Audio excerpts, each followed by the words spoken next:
Le général-major Chico Chitombwe Jérôme, commandant de la première zone de défense, a effectué du dimanche 14 septembre au mardi 7 octobre 2025 une tournée d'inspection et de commandement à travers plusieurs provinces de sa zone de responsabilité. Ce périple de plusieurs semaines est parti de Kinshasa et a emmené les commandants de la première zone de défense avec sa délégation à Kikwit dans la province du Kwilu, à Kenge dans la province du Kwango, à Bandundu-Ville dans la province de Bandundu, à Matadi, Boma, Mwanda et Banana dans la province du Congo central, à Mbandaka dans la province de l'Équateur et à Gemena dans la province du Sud-Ubangi.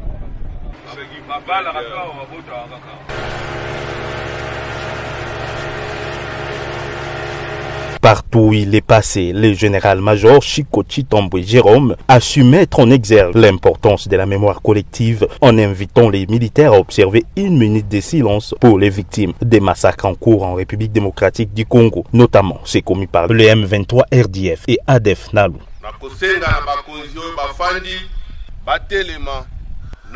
Dans les rangs, pour être gardé une minute de silence pour massacre na génocide oyo ezoleka na partie est ya mboka na biso.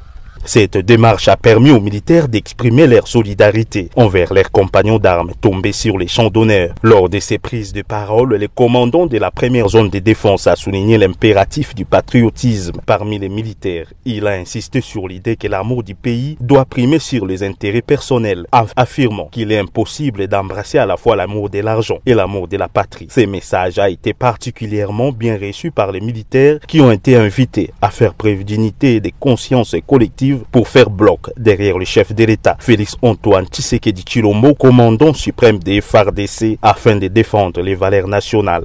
Pour que tout défendre Mboka ou Malam, la première des choses, nous devons être unis. La force d'une armée, c'est l'unité. Nous devons nous faire confiance mutuellement. Bakonzi, Basoda, Todara Bomoko. Makambo ba suspicion kobenda ba mususu fulani ya za royal ndengande na za royal na lingina yo kabilo kwana na première zone de défense ndenge tozali awa biso nyonso sous les drapeaux. Nous sommes une même armée et nous devons nous faire confiance. Makambo ba suspicion na lingina yo kango juste parce que mutu azali ekolo na yo te, mutu azali camarade na yo te, tu te mets à les vilipender, ko diaboliser, ko kosela ye makambo. Ça ce n'est pas bon dans une armée.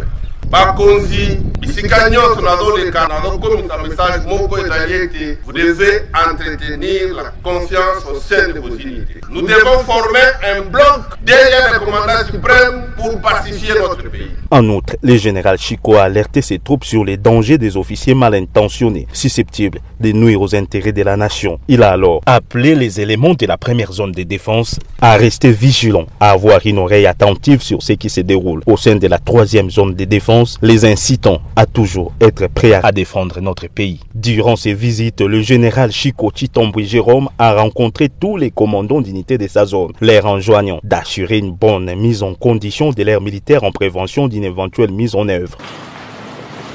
Je vous rappelle que nous sommes un pays agressé, notre pays est en guerre. Nous devons suivre attentivement tout ce qui se passe dans la troisième zone. C'est pour notre intérêt. Nous suivons ce qui se passe là-bas et nous restons très vigilants ici pour éviter toute forme de surprise. Et vous, le cadre, ce que vous devez faire, c'est si réellement nous voulons gagner, au cas où il y a une situation qui pourrait survenir, nous devons préparer nos hommes. Nous devons nous préparer à toute éventualité. Et ça, c'est une tâche qui relève de nous, le cadre, c'est-à-dire de nous, les commandants, de nous, les officiers.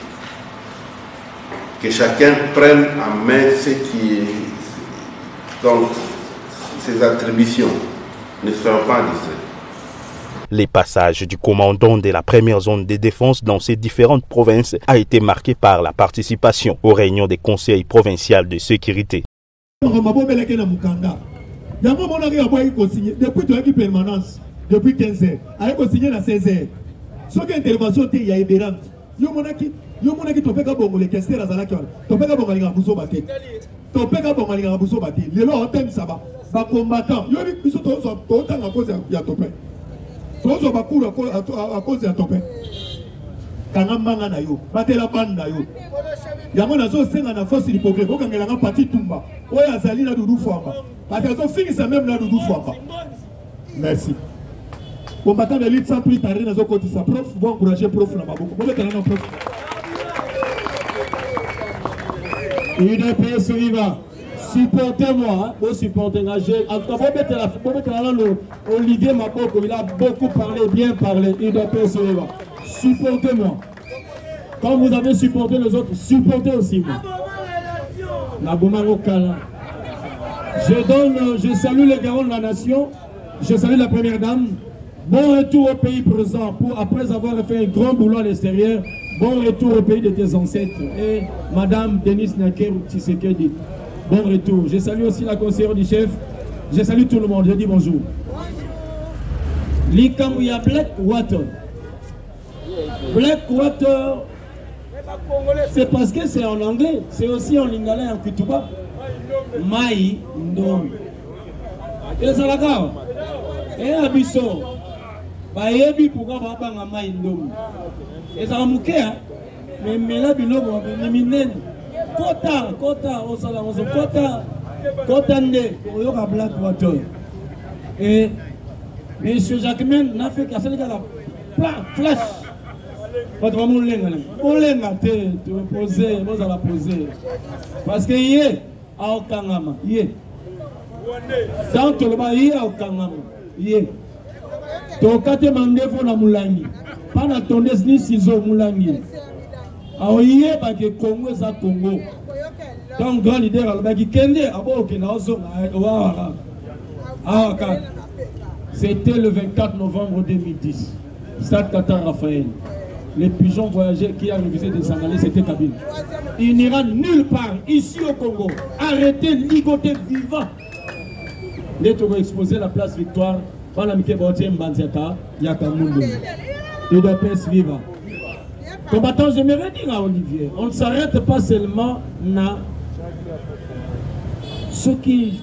Nous devons changer la constitution sans tenir compte des articles. Si vous voulez tenir compte des articles, ça sera une modification. Non, donc on modifie le côté, il y a Sika. Et j'ai dit à mon on a solé.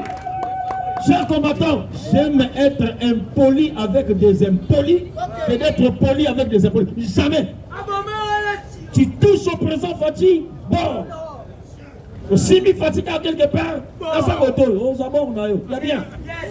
Je vais dire à Solé, tu sais, lorsqu'on n'a pas quelque chose dans la tête, on parle. Mais au le bandit, tu vas parler pour ne rien dire. UDPS Viva. Moi, je croyais à l'époque que ma prêtre Baramaël, on devait dire que c'est ma grand soba. Basoba, ya basoba, baza na kati église catholique, on est pelé. Quand on a un titre ramené à Pam, vous voyez que la Bible a interdit d'appeler quelqu'un Monseigneur. Lisez la Bible, hein? On ne peut pas taxer quelqu'un Seigneur sur la terre.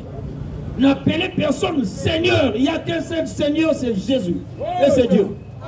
Voilà, ça va, mon Seigneur, mon Père, ma soeur. Tu es père à qui et tu es sœur à qui? Oh mon père n'est pas.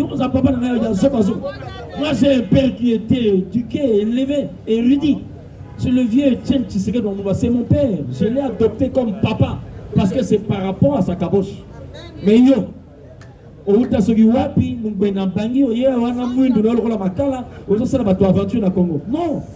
rentrez chez vous, laissez-nous chez nous. Mais j'aimerais dire Olivier Lobia, on va chasser les 23. Non, les 23 ne seront pas chassés. Arrêtez, tuez ici. Ils ont tué au Congo, on ne va pas les chasser. Les chassés pour qui poussent aller où?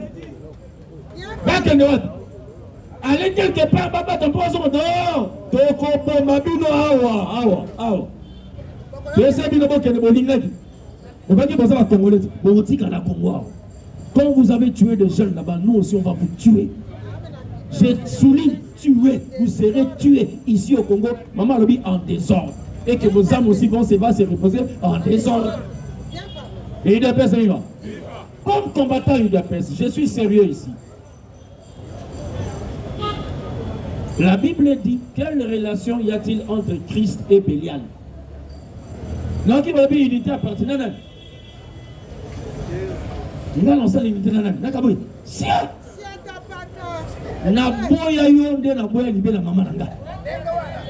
Na kotika la mukulumo ko solisa yo te ni ko pesa mboto. So na kansi c'est qui a pamba likona yo. Jamais.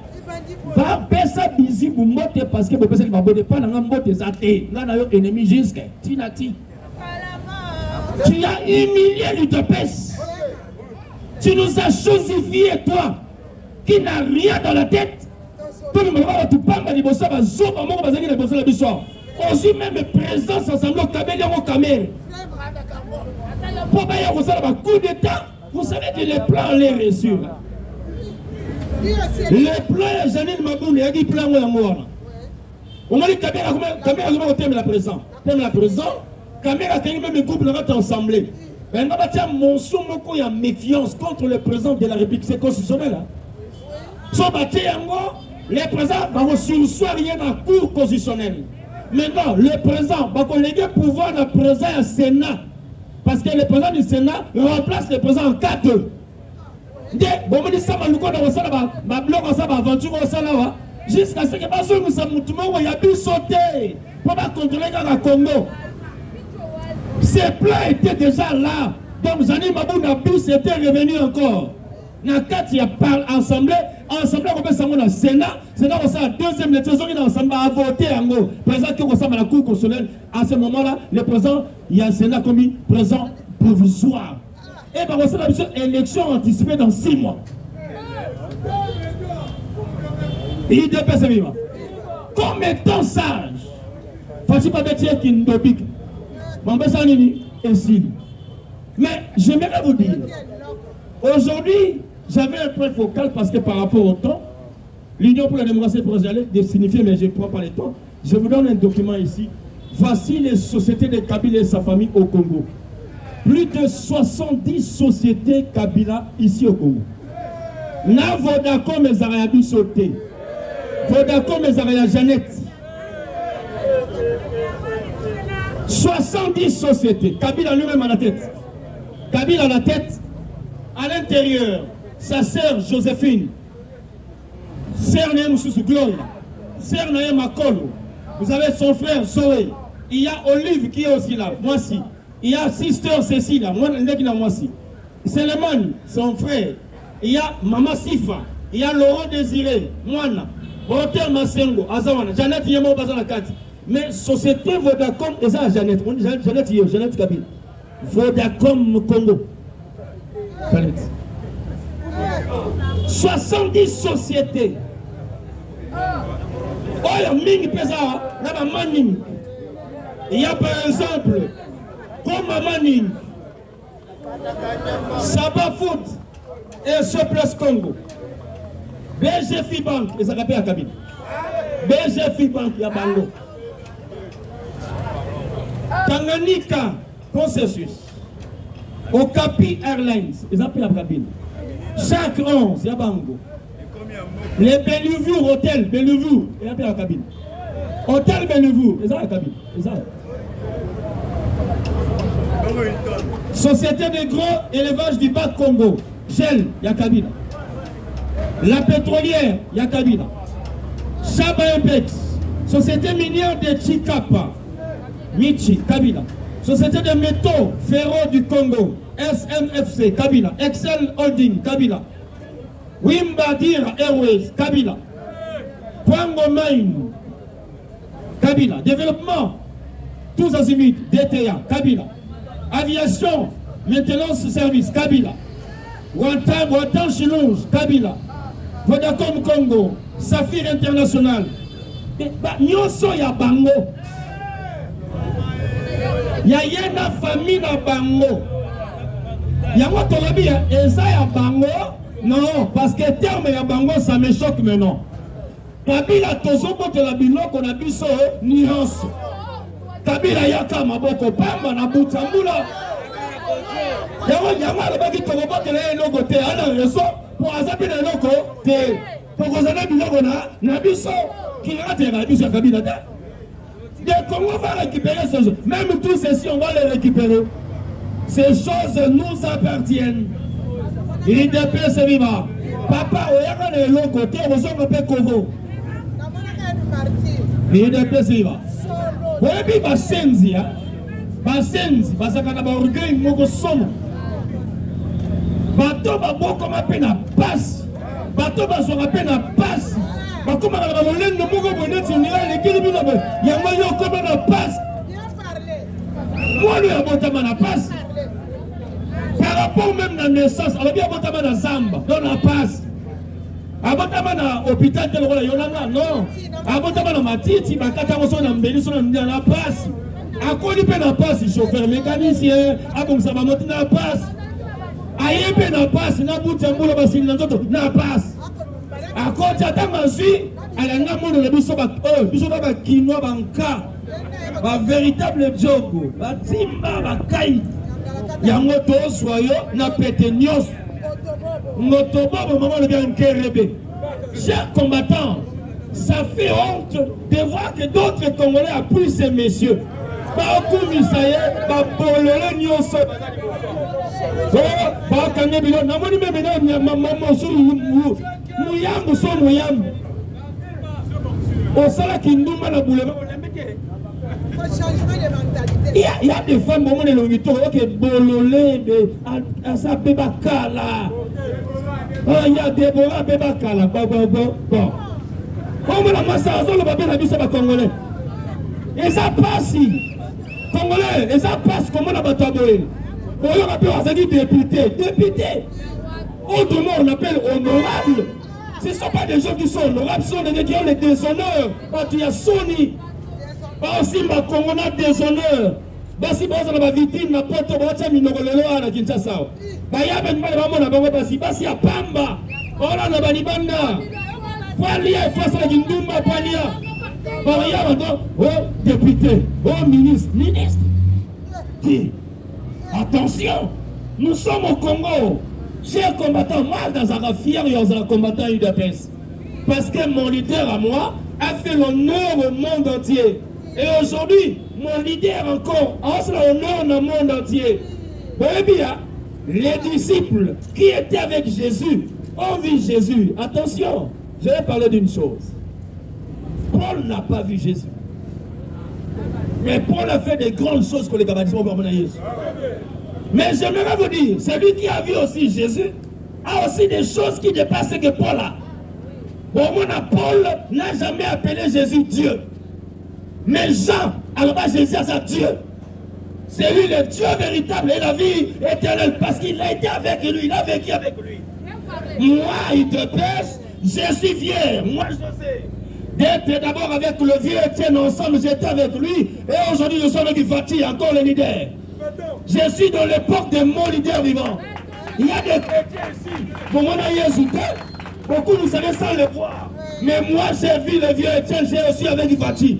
Je suis avec mes deux leaders. Donc je suis fier d'être combattant de l'UDPS et congolais de père et de mère.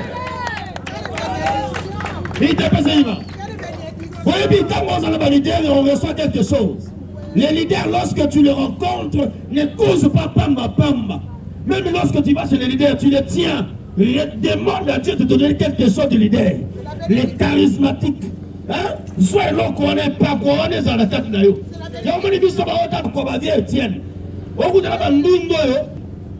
Excusez, est-ce que vous sentez mon langage? Vous voulez comparer mon langage avec Moïse Katumbi?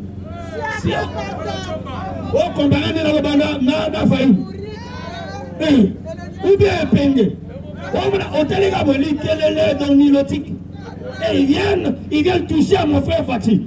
Dans la vie, bon mata bon kito simi Fatih. support. Bon, ok, Fundanga. Taounaoya, vous avez avocat là-bas. Félix Antoine Chilombo, tu sais. Bien sûr, vérité. Au moment où on a passé, il y a une caméra limbi. Dans la caméra, on a les gens n'ont pas compris mon langage.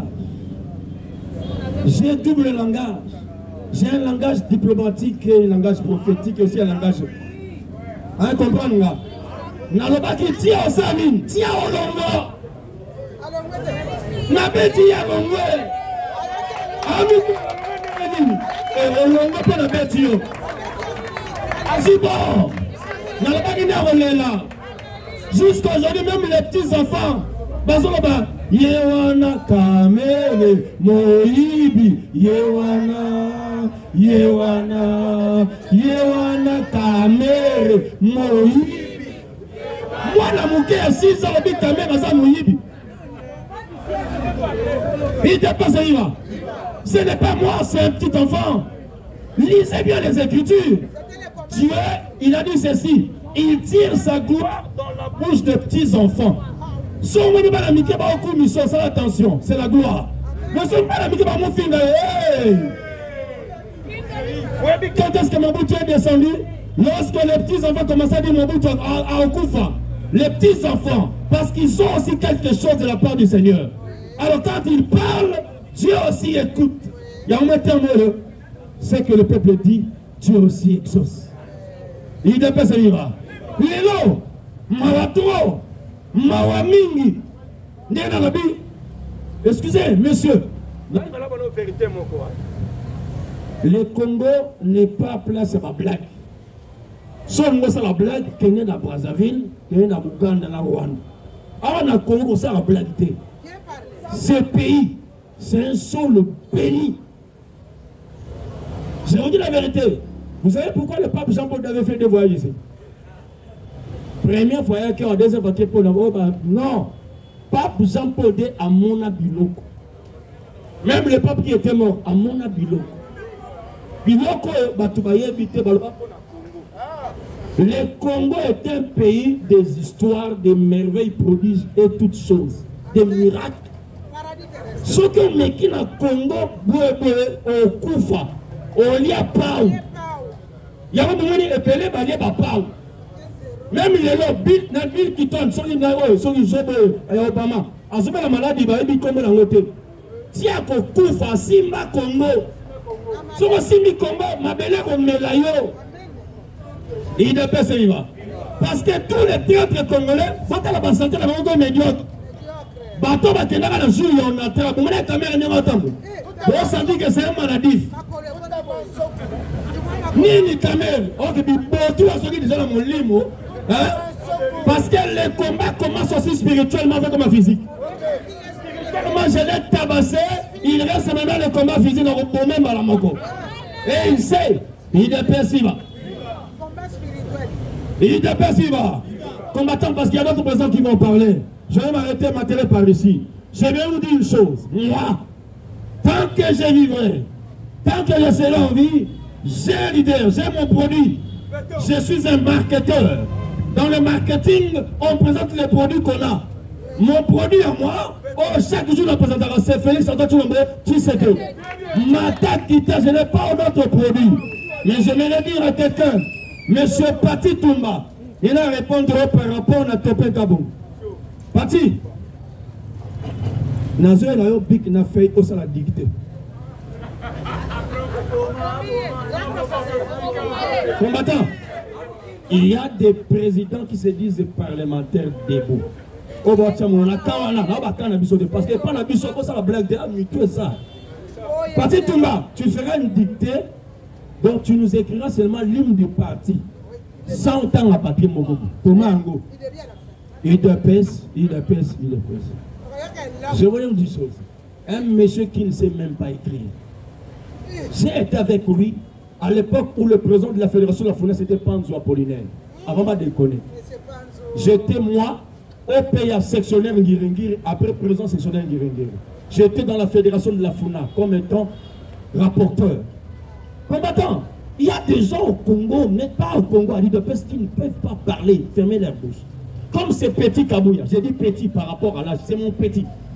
Quand on a rangé, parce que c'est harangué, les gens parlent de rangé, c'est pas rangé, c'est harangué.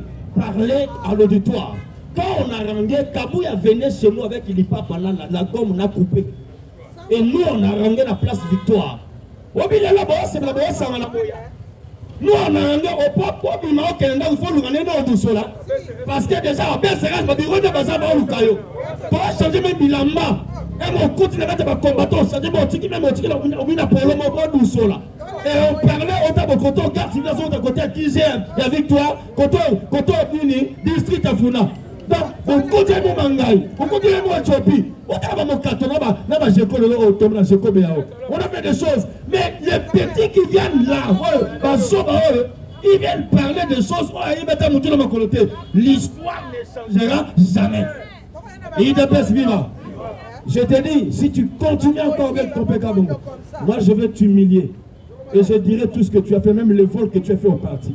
Parce que toi et l'autre que j'avais chassé au Parlement, vous étiez des voleurs. Je dis ici devant tout le monde. Arma était voleur, je l'avais chassé dans le Parlement. C'est moi qui avais écrit. La Bengalai. Il y avait sous Mouyibi, sous la fédération, on a mis la bandale Mouyibi. Mouyibi. Il vient faire la bouche ici. Garde-toi. Une fois de plus, tu touches. Je te bombarde, je te largue des missiles et puis KO en Bruxelles missiles. Comme Cameroun. Je dis je vous remercie. Je peux pas faire ça, mon gars, ma casse, peut-être pas faire ça, ma casse, peut-être pas faire ça, ma casse. Yango Moni, Vodacom, Vodacom, Yango Moni, Vodacom, Vodacom, mais ce Nyokola, Pepe Congolais, Yako Sakanate. Vodacom, ce qu'on a M-Pesa, aucun soit quand $50, on a M-Pesa. Dans le monde, mais là, c'est au côté, hein. Quand on a Vodacom, donc, parce qu'il a bisoté. Donc, Kabila, c'est qu'il est un étranger. Donc, comme il m'a moka, à un étranger, nous avons Vodacom et Nyoko Libiso, il y a tous les réseaux sociaux, même au monde africain, il y a un étranger. Orange, il y a un étranger. Mais il y a Kabila, nous surtout les gens, il y a Kabila. Etel, il y a Kabila. À chaque fois, il y a un centre à Moka, à Tchakawana. Mais de toute façon, j'ai un étranger.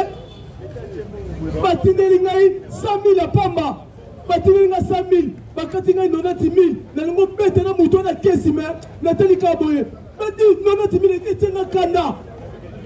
Nabi boka tata 1000 francs te. T'as sabotage. T'as sabotage. Nango somo non tous les étrangers. Kabila, Akita, Abata. Il est une photo kamaya. Yango. Vous savez la bino jeté. Bino Kabila photo kamango. Vous savez ça sur la théâtre traité. Et ça va être théâtre vous c'est bisoté. Nous sur tout photo kamaya. Moi ça va la mort, il y a pas la moka. Voilà président Pascal Soso Kota. Président Cédric. Pascal Soso Bono. Azo Kota. Otis Soso Bono Malsus. Maintenant président Pascal Soso Bono comme casse Bono. UDPS vivant. UDPS vivant. Fachibé. Fachibé. Omola le moko gangabas. Omola lisusu gangabas. Fako sapinote tozana pouvoir oti mugolo sokosala nini. Les gens pensaient que Fachi est dans la distraction. Or Fachi azalaki liboso bitumba misatu. Ya liboso ezalaki libanda ya mboka. Ya mibale ezalaki na kati ya mboka. Ya misatu na kati ya ndako. Boeto boete. Tolongi bitumba ya liboso libanda ya mboka. Aujourd'hui Fachi président niveau ya Audito présenté. Vice-président, la diplomatie agissante.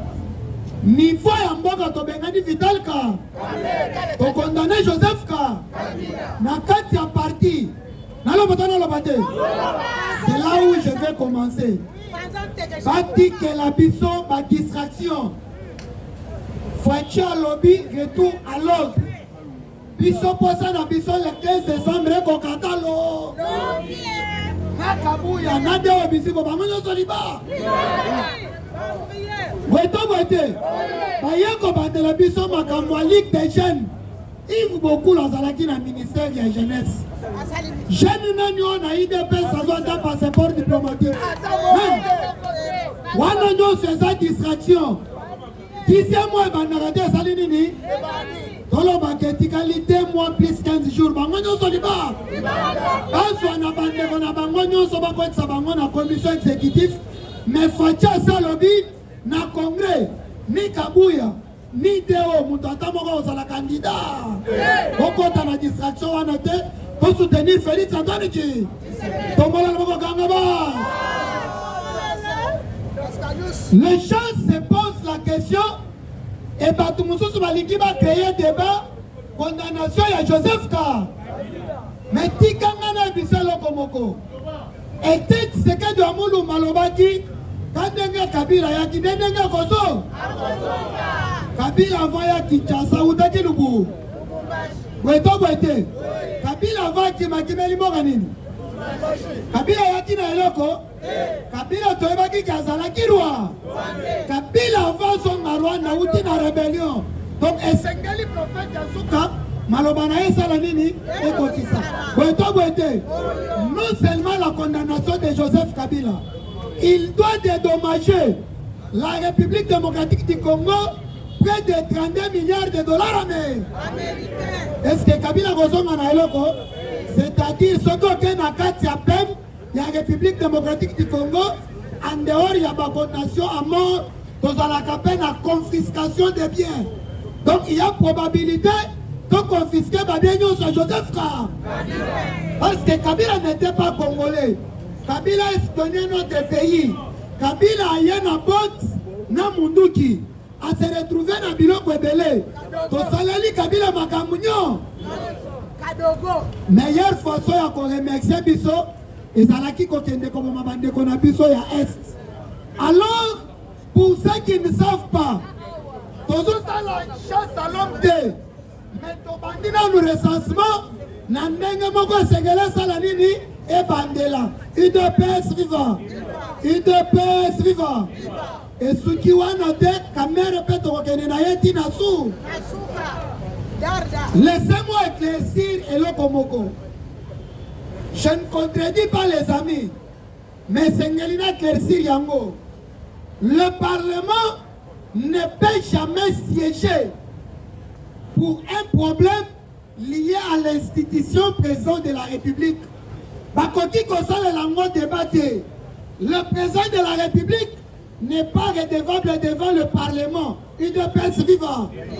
Et Sengeli Batoubaye, que les parlementaires debout va maîtriser la constitution pour les Kabatunions. Seule l'institution redevable devant le Parlement, c'est le gouvernement. Nous sommes dans un régime semi-présidentiel où normalement le président règne et celui qui gouverne, c'est le Premier ministre. Le Premier ministre a investi à niveau de l'Assemblée nationale. Donc, il y a des Zongaka pour que interpeller un éclaircir politique Yamboka. Tandis que le président de la République est investi par la Cour constitutionnelle. Donc, s'il y a un problème, il n'y a qu'infraction Moko Bakoko Bengue, le chef de l'État. C'est de hautes trahir. Est-ce que Facha a trahi le pays? Est-ce que Facha a trahi Moka?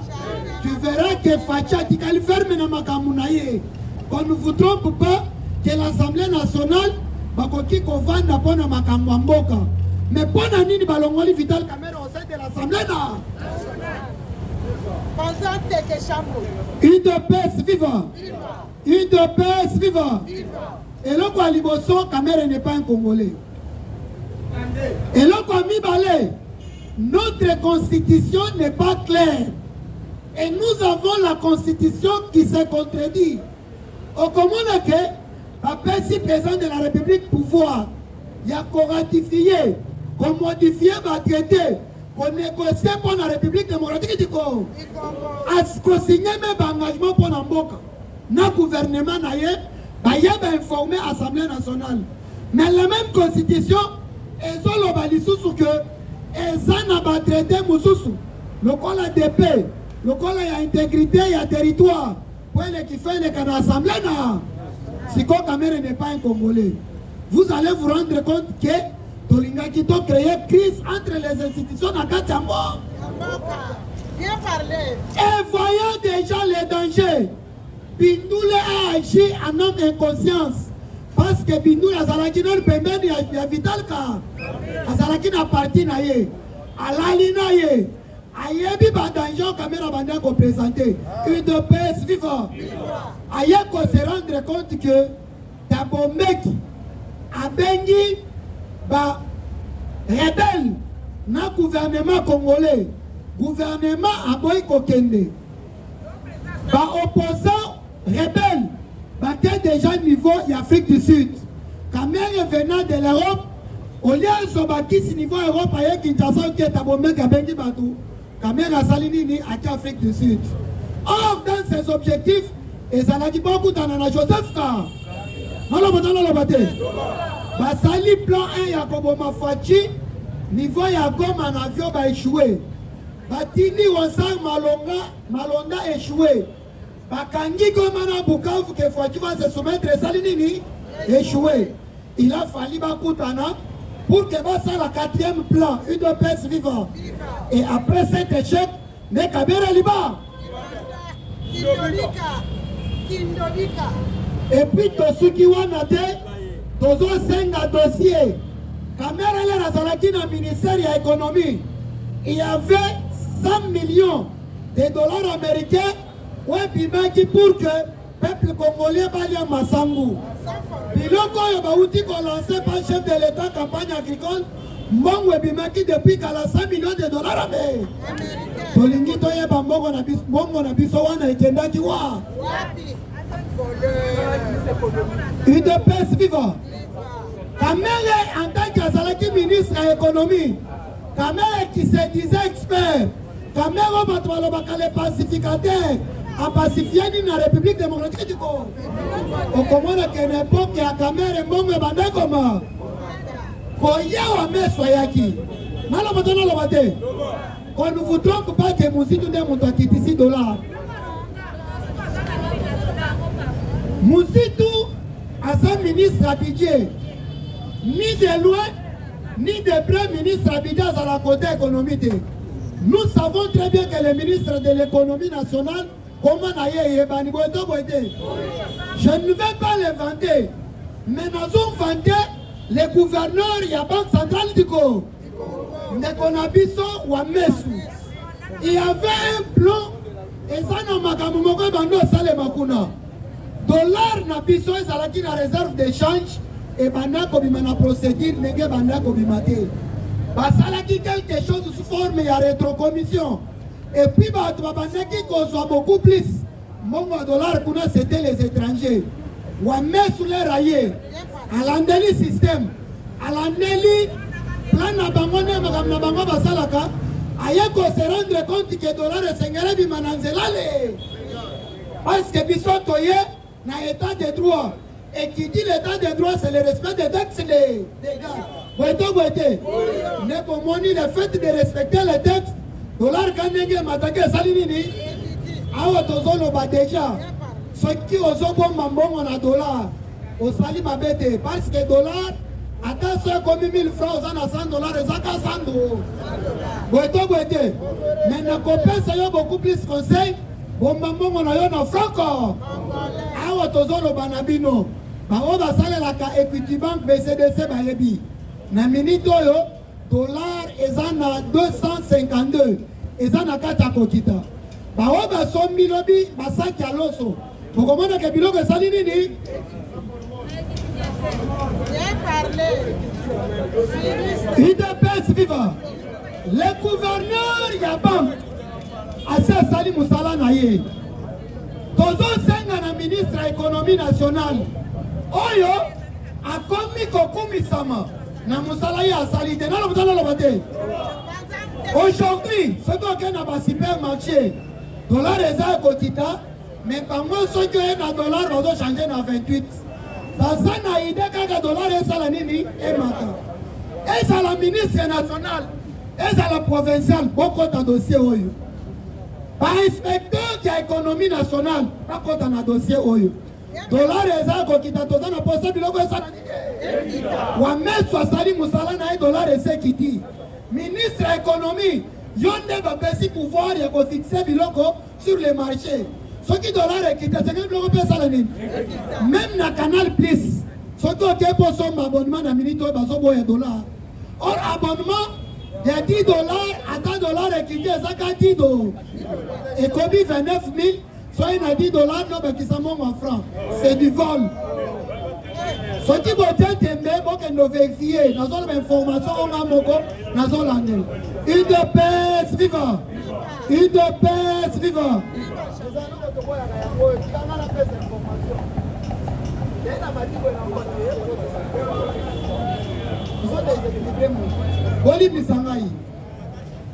Pour chiter, Nenga Balobi. Beaucoup de temps, nous avons sur les réseaux sociaux. Bien sûr, Kinshasa, Congo Mobimba, le gouvernement central et la présidence de la République se sont impliqués comme Allemagne d'Afrique. Par chantier, Banzélé, ça va place B. Dans un moment, il y a quand même une distraction. Les peuples congolais, à ça n'a pas de conditions, n'a pas de normes. Vous allez vous rendre compte que les chantiers sont partout Congo Mobimba. Kinshasa peut na kati Congo na ba chantier. Ce n'est pas une motion ba kotseli Daniel Bumba. C'est juste une question orale avec débat. Botana mutu teke balingi ba kata ye balingi ba destituer. Bumba azana confiance des chefs de l'État.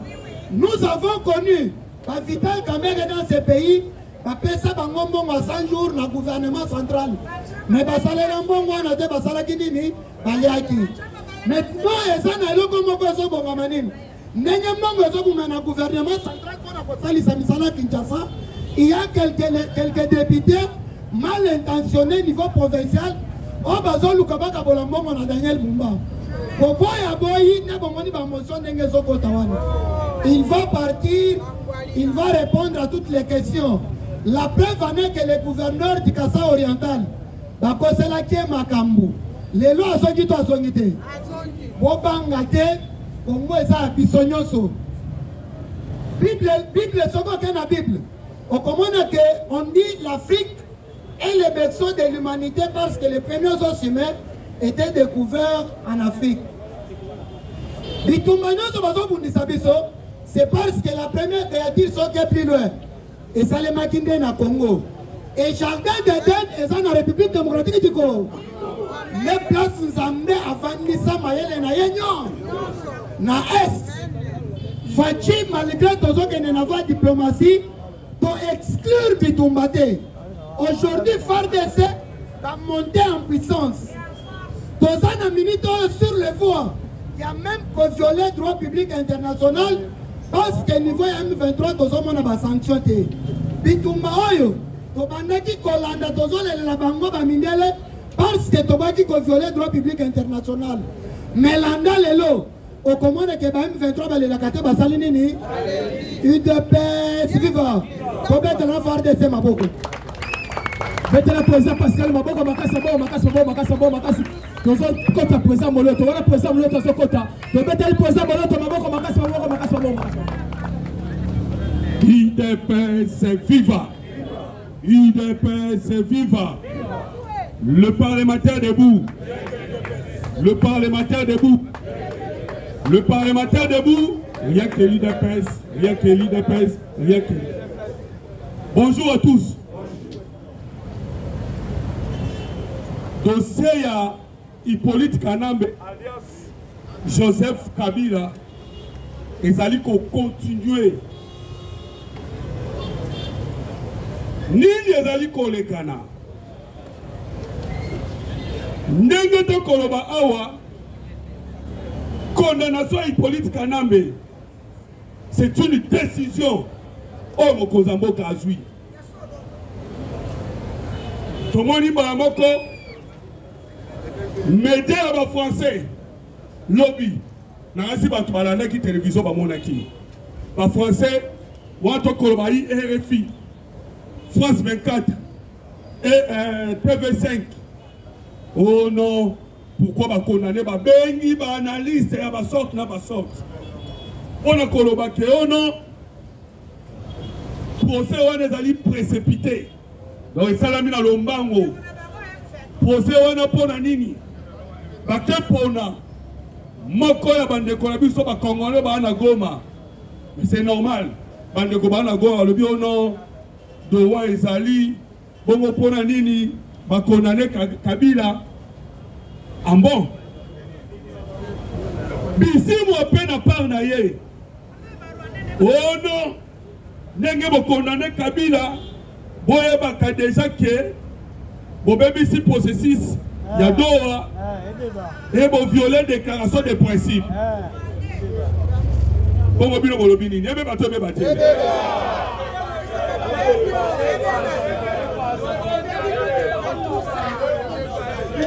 l'UDPS viva yebo komo kozambo kayebaki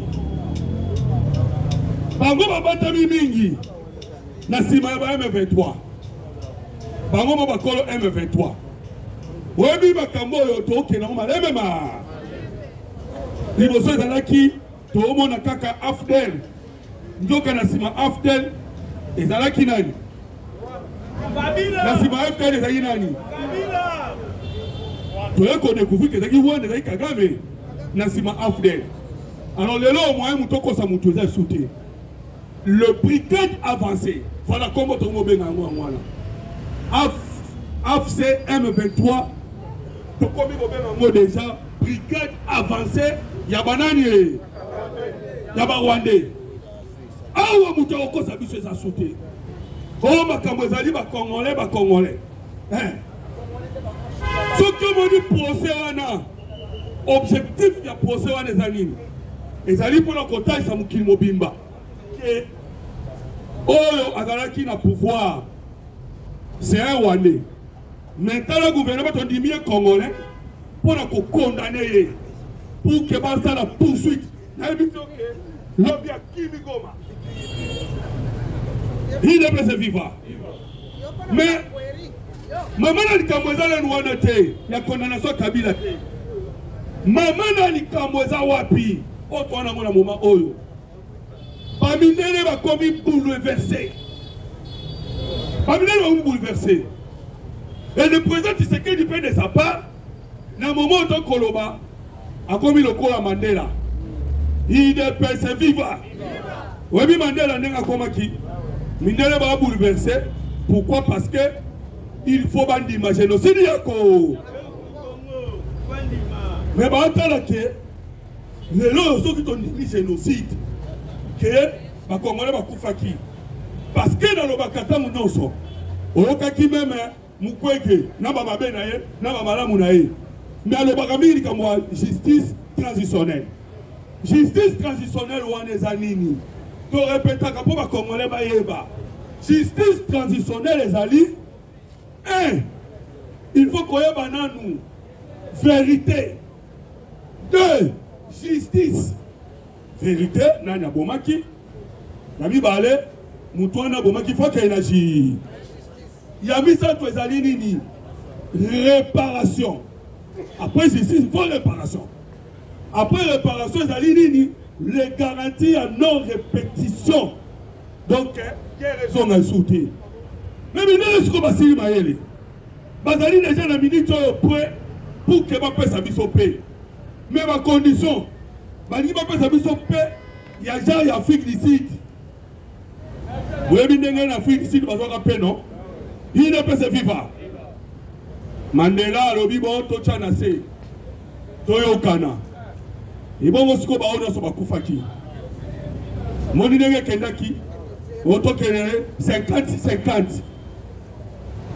to se to na ngona momo yango reconnaissance ya génocide congolais baye américain ba mona pour Kagame déjà ça mettait qui ba en garde Kagame ayebisaki déjà ba américain bino bozali koloba tango nyonso tu ngai Kagame muna bibisaki mutu mais bana batina ngai bana batina Kagame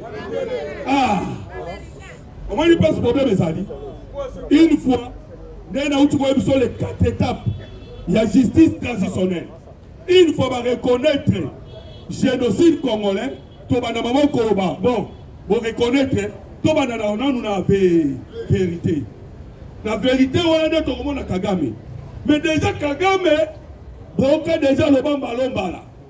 Bio minerai, ça passe ici. Kagame le bagamo, ça passe ici. Et qu'il y a les États-Unis, et qu'il y a Israël, et qu'il y a Boye. On a eu Kagame, n'a pas qu'à 1%. 99% de ce tout est Kendaka. Alors, nous avons commis la responsabilité. Andima, 15 millions de morts et Kenamaï. Voilà place aux alliés. Andima, 700 000 femmes violées. Pour chiffre Yangwana. Rwanda Tangu, je pense que moi, histoire, photo le Bakayango. Pour pas la paix, Babotan Potani va éviter. Parce que nous sommes pas Batangi va livre. Mais nous sommes Tangi ça l'onana. Livre ça l'onana. Par merke Bayaki na Antebe. N'aita nous sommes au monde, on a répété les bino. Bayaki na Antebe. Bayana Kiga Antebe dans la Kiga na Uganda. Bayana Kigali. Bayako Kebayape Kochaba Zusuna Mombasa. On a préparé l'invasion masquée. L'invasion masquée. Néomoni, source à guerre. Source à guerre, c'est banane. Et l'objectif est qu'il minéré, non? Et ça clair. Et ça qui va multinational américain. Donc, c'est ce qu'on va conseiller dans la côté. Tikachaka na se. Bossana les 15 millions de morts, Bossana les 500 000 femmes violées. Est-ce que vous dites un mot?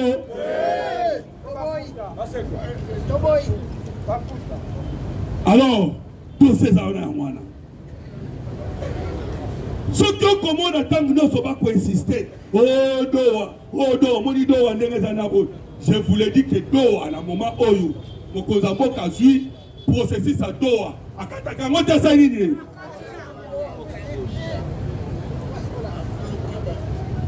Il n'a pas servi pas. Bazouki Zumuzum n'a collaboré dans le voilà pourquoi moi je vais Massad Boulos. Il m'a pas si mal. N'est-ce pas la classe? Le flèche allait. Et quand la flèche finit. Et ce que l'on a monter. Mais c'est la loi de la nature. Oh Mata, oh Kita, oh Yolonaki, oh Sadini. Botongi na bino ba immeuble parce que ba kobi mebele. Pitumba os comme kozambo kazana ngo toke na ngo tira su. Pitumba zali o tomba Mata bo Kita bo bomaki, bo piller, bo zu minéré. Oyebi joua na bete no solo. Benjamin Netanyahu. Pour respecter la Kabylie d'Israël. Pour Zamboka Yazambi. Mais Abima Kiboye Netanyahu Abimi, Amatisi Mapeka. Alors, il y a des Israël. Tous les téléphones au moment où on a Moukil Mobimba. Et ça dit Israël, ils ont la poche na bango. Donc, Bozana Israël, Bino Moukil Mobimba, Bozana Israël la poche na Bino. Si on a besoin de comment on le banit, il n'a pas se vivre. Biso Siko, comment on le banit. Parce que minéral, on a un bassin là-bas, pièce là-bas, on est où dans le web? Au moins, il y a puissance au biseau tout ça. Donc, Pitouma donc Koloba, et Outaki Outa 1885. Est-ce que tu vas remettre dans mon Kozambo comme à beau côté?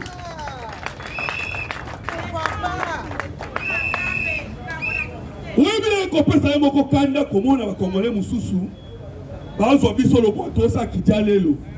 Yo kondi make chaque jour to yakaboye to lobi wa mamboka Congo ozino elo côté o gangi ndenge o ganga. Ba kanisi ke même so ba bi ba futo salaire. Ba ko futo salaire à combien? Oh yo ba da ko ganga kande to ganga bo chaque jour. Changement de mentalité. Et dali bolingo yambo. Et ndenge mo kona ba wazalendo. Au moins, nous trouvons Wazalendo, Azumunouki, à Kotina Zamba. Vous faites un Wazalendo combien? Bongo wazalendo bakufa watu wakufa te. Quand mutu déjà loke bongo ezakanda. Eza patriotisme. Watali ba violer maman, ba violer papa, ba bobi village mobimba. Yebaka ba wazalendo ba na moral likolo hein. Makasi. Donc so ito ko sa musalo to salaka. Chaque jour moi il faut muzulu na yemona kamwaka. Mususu boy, oh baluka boy lali, fungo ni bisubo bendi chomo boy. Oh ira, inyo pula démocrate. Musu la ça déjà. Est-ce que beaucoup bete pe mabo côté? Et les ali facilité sans fou ndenga za na saye boy. Yeba ke. Les ali problème hein. Les ali bolingo mboka. Eh. Mais la maman weekend ngo mo neza bolingo yambo. Bien parlé. Dossier na uti kolomba awa. Toza na problème ya reconnaissance ya génocide congolais.